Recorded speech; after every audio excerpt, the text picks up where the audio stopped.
स्वातंत्र्य गर्व उनका जो नर फांकों में प्राण गंवाते हैं, पर नहीं बेच मन का प्रकाश रोटी का मोल चुकाते हैं।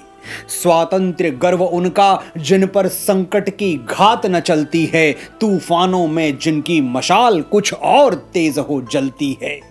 स्वातंत्र्य उमंगों की तरंग, नर में गौरव की ज्वाला है। स्वातंत्र्य रूह की ग्रीवा में अनमोल विजय की माला है। स्वातंत्र्य भाव नर का अदम्य, वो जो चाहे कर सकता है। शासन की कौन बिसात पांव विधि की लिपि पर धर सकता है। राष्ट्र कवि रामधारी सिंह दिनकर ने स्वातंत्र्य वीर होने की जितनी शर्तें गिनवाई हैं, उन सबको मिट्टी में गूंथकर यदि किसी एक व्यक्ति की प्रतिमा बना ली जाए तो उस प्रतिमा का नाम होगा विनायक दामोदर सावरकर। स्वातंत्र्य वीर, वीर सावरकर। ये नाम सुनते ही मन में कुछ खटकता है ना, कुछ याद आता है। उड़े उड़े से कुछ शब्द कानों में टकराने लगते हैं। ध्यान से सुनिए तो एक शब्द बड़ा स्पष्ट सुनाई देगा, माफी, अंग्रेजों से माफी। जिस युग पुरुष का नाम सुनते ही हमारा सर आदर से झुक जाना चाहिए, उसी के जिक्र पर हमारे मन में 100 प्रश्न सर उठाकर खड़े हो जाते हैं। जिसे सेलिब्रेट करना चाहिए, उसी पे हम शक करते हैं। जिसके हिस्से में हमारी अगाध श्रद्धाएं आनी चाहिए, उसे हमने अनंत संदेहों के सिवाय और कुछ नहीं दिया। हमारी पीढ़ी के साथ सबसे बड़ा छल ये हुआ कि हमसे हमारे महापुरुष छीन लिए गए, हमारे हीरोज चुरा लिए गए और बदले में हमें पुरुषार्थहीन दोगले नायक थमा दिए गए, जिनके जयकारे लगाते हुए मेरा और आपका गला सूख गया। हमारे साथ इससे बड़ा षड्यंत्र क्या हो सकता है कि हमें सत्य से विमुख कर दिया गया और हमारी अंतरात्मा में सावरकर जैसे भारत भक्त के लिए घोर अंधकार भर दिया गया। नमस्कार, मैं हूं मनोज मुंतशिर। मेरी वाणी में ईश्वर का दिया हुआ थोड़ा सा प्रकाश है। यही अंजुलि भर उजियारा लेकर आज मैं वीर सावरकर के प्रति फैलाई गई गहन अंधकार को चुनौती दूंगा। आपसे सिर्फ इतनी प्रार्थना है कि मुझे ध्यान से सुन लें और फिर स्वयं निर्णय लें कि वीर सावरकर आपके नायक होने चाहिए या नहीं होने चाहिए।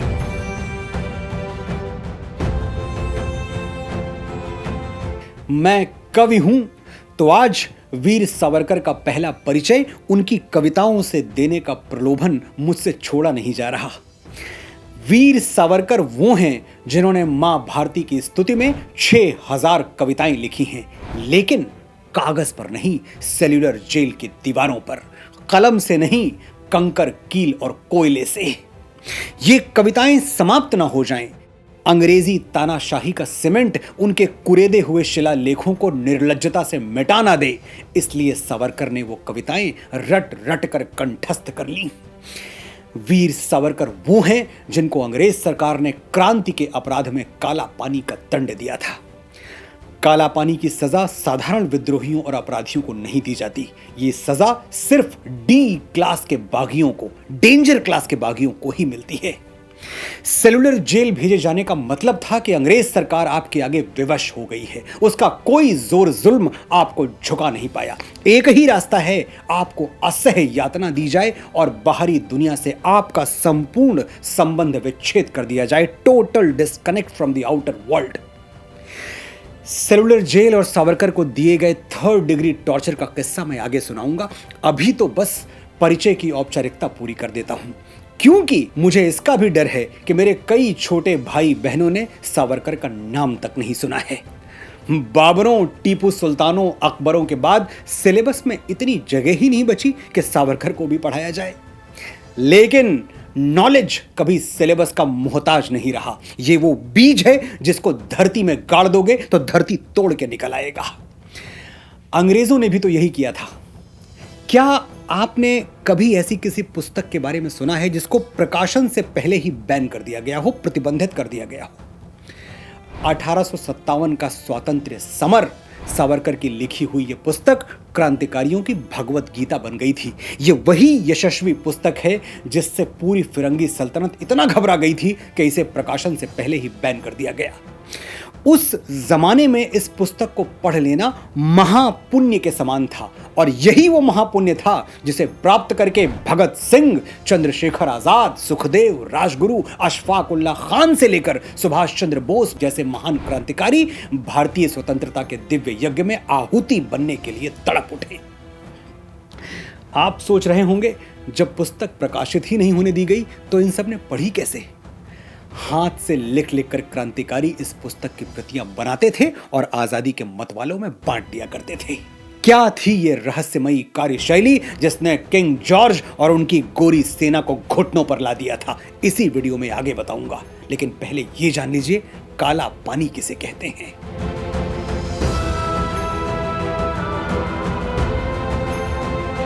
भारत रत्न पंडित श्री अटल बिहारी वाजपेयी ने लिखा था, जो बरसों तक सड़े जेल में उनको याद करें, जो फांसी पर चढ़े खेल में उनको याद करें काला पानी को, अंग्रेजों की मनमानी को, कोल्हू में जुट तेल पेरते सावरकर से बलिदानी को। काले पानी की सजा पाने वालों को अंडमान की सेल्यूलर जेल में बंद कर दिया जाता था। वहां कैदियों से कैसा अमानवीय व्यवहार होता था, उसी से जानिए जिस पर बीती है। वीर सावरकर खुद लिखते हैं, सुबह उठते ही बंद कमरे के अंदर नारियल का तेल निकालने वाला कोल्हू चलवाया जाता था। कोल्हू चलाना इतना जटिल, इतना कठिन होता है कि बड़े बड़े पहलवान तक आधा चक्कर घुमाने में टूट जाते थे और बाकी आधा चक्कर चलाने के लिए उन्हें कोल्हू के डंडे पर लटकना पड़ता था, क्योंकि हाथों में ताकत ही नहीं बचती थी। तब जाकर कहीं एक चक्कर पूरा होता था। अगर धोखे से, गलती से कोल्हू रुक गया तो पीछे खड़े अंग्रेज सिपाही कोड़े बरसाने लगते थे। दुर्गंध भरे उन अंधेरे कमरों में भीषण गर्मी होती थी, जिससे बहुत ज्यादा प्यास लगती थी, लेकिन पूरे दिन में सिर्फ 2 कटोरी पानी मिलता था। अगर गलती से 3 कटोरी पानी पी लिया तो उसके लिए अलग से कोड़े खाने पड़ते थे। नहाना तो बहुत दूर की बात थी, हफ्तों तक खड़े रखा जाता था। शौचालय में भी बैठना प्रतिबंधित था। कैदियों को अपने ही कक्ष में मल मूत्र त्यागना पड़ता था और वे उसी के साथ रहने के लिए अभिशप्त थे, बाध्य थे। पृथ्वी पर अगर कहीं नरक था तो अंडमान की सेल्यूलर जेल में। वीर सावरकर ने राष्ट्र सेवा के लिए, आपकी और मेरी स्वतंत्रता के लिए, स्वर्ग से सुंदर हमारे भारतवर्ष के लिए ये नरक दंड 10 वर्षों तक भोगा था। अगर 10 वर्ष यातना सह ली तो फिर अंग्रेजों से माफी मांगने की जरूरत क्यों पड़ गई, ये भी बताऊंगा। लेकिन पहले ये जान लीजिए कि आखिर सावरकर को काला पानी जैसा क्रूर दंड दिया क्यों गया था, ये सजा हुई क्यों थी।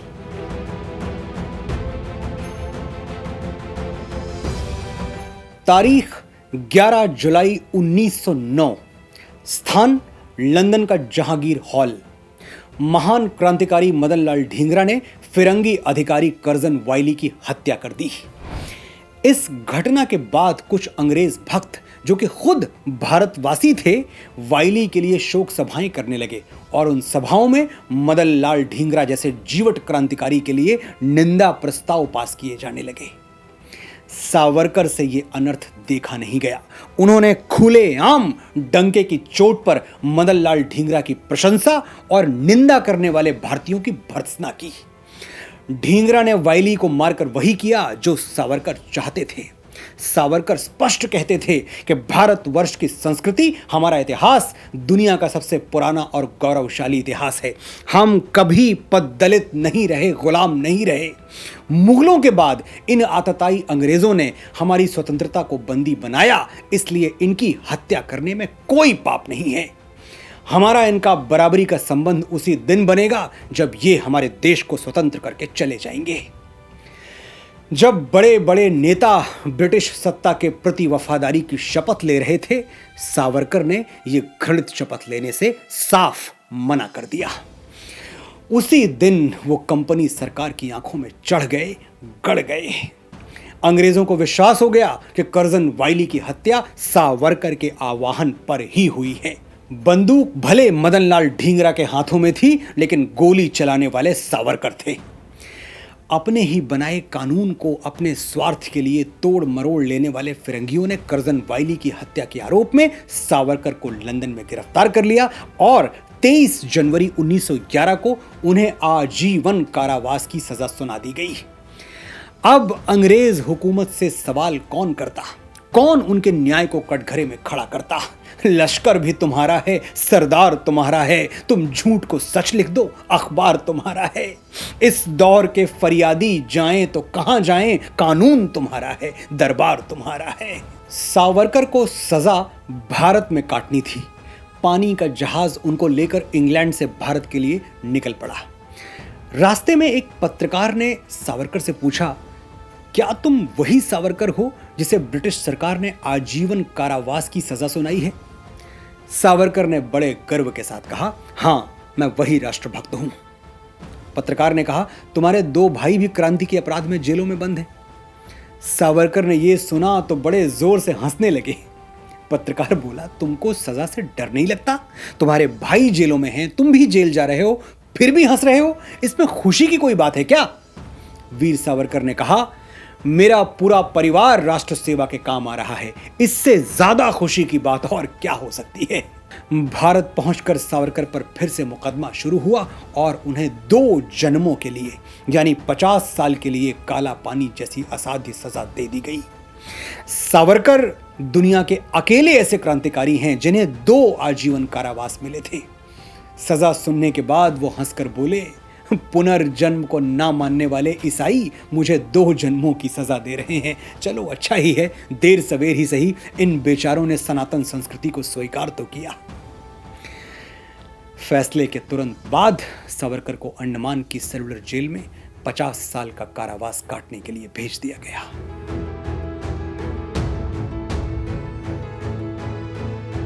आज तक हमें जिस माफीनामे या दया याचिका का पाठ पढ़ाया जाता है वो सिर्फ एक सामान्य सी याचिका थी, एक साधारण सा पिटीशन था जिसे फाइल करना राजनीतिक कैदियों के लिए कानूनी विधान था।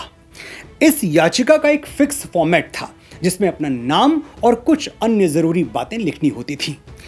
पारिख घोष जो कि महान क्रांतिकारी अरविंद घोष के भाई थे, सचिंद्र नाथ सान्याल जिन्होंने एचआरए का गठन किया था, इन सब ने भी ऐसी ही याचिकाएं दायर की थीं और इनकी याचिकाएं स्वीकार भी हुई थीं। जब ब्रिटेन के किंग जॉर्ज पंचम भारत की यात्रा पर आए तब पूरी दुनिया में राजनीतिक बंदियों को अपने बचाव के लिए ऐसी सुविधाएं दी गई थीं। सावरकर ने खुद अपनी आत्मकथा में लिखा है, जब जब सरकार ने सहूलियत दी, मौका दिया, तब तब मैंने याचिका दायर की, क्योंकि मेरा लक्ष्य तब तक पूरा नहीं हो सकता जब तक मैं जेल से बाहर ना आ जाऊं। उन्होंने अपने छोटे भाई नारायण राव को जो पत्र लिखे उनमें भी अपनी पिटीशन के बारे में लिखा है, कभी कुछ छुपाया नहीं। और अगर फिर भी आप बाएं हाथ से लिखे हुए झूठे इतिहासों से प्रभावित हैं और आपको लगता है कि ऐसी याचिका दायर करना कोई शर्म की बात है, तो खुद अपने आप से पूछिए, अगर आप जेल में बंद हों बिना किसी अपराध के, निरपराध, मात्र एक राजनीतिक बंदी के रूप में, और सरकार आपको अपना बचाव करने का कोई एक मौका दे, तो आप क्या करेंगे? क्या बंधन से मुक्त होना नहीं चाहेंगे? शत्रु के खेमे में फंसे क्रांतिकारी या सैनिक को बिना राष्ट्रद्रोही हुए किसी भी मूल्य पर अगर जीवन दान मिल सकता है तो वो जीवन दान उसके बलिदान से भी बड़ा है, उससे ज्यादा मूल्यवान है। वीर सावरकर ने याचिका इसलिए दायर की थी कि कहीं वो भारत मां की स्वतंत्रता के यज्ञ में आहुति डालने का कोई मौका चूक न जाए, कहीं ऐसा ना हो कि उनका जीवन जेल की दीवारों में समाप्त हो जाए और स्वतंत्रता का महालक्ष्य अधूरा रह जाए। महात्मा गांधी ने 1920-21 में सावरकर के पक्ष में एक लेख लिखा था। गांधी लिखते हैं, सावरकर को चाहिए कि वो अपनी मुक्ति के लिए सरकार को याचिका भेजें, इसमें कुछ गलत नहीं है, कुछ बुरा नहीं है। वीर विनायक दामोदर सावरकर को 1921 में 10 साल की सजा काटने के बाद सेलुलर जेल से रिहा कर दिया गया। हालांकि अंग्रेज सरकार पर उनका खौफ इस कदर हावी था कि अगले 16 वर्षों तक उनको महाराष्ट्र के रत्नागिरी में नजरबंद रखा गया। 22 जून 1940 को नेताजी सुभाष चंद्र बोस सावरकर से बंबई में मिले और स्वतंत्रता आंदोलन के विषय में बात हुई। तब सावरकर ने ही नेताजी से कहा था, आप विदेश जाकर आजादी के लिए संगठन बनाइए। इसके बाद ही नेताजी अंग्रेजों को चकमा देकर अफगानिस्तान, रूस, जर्मनी होते हुए जापान पहुंचे और आजाद हिंद फौज की बागडोर संभाली।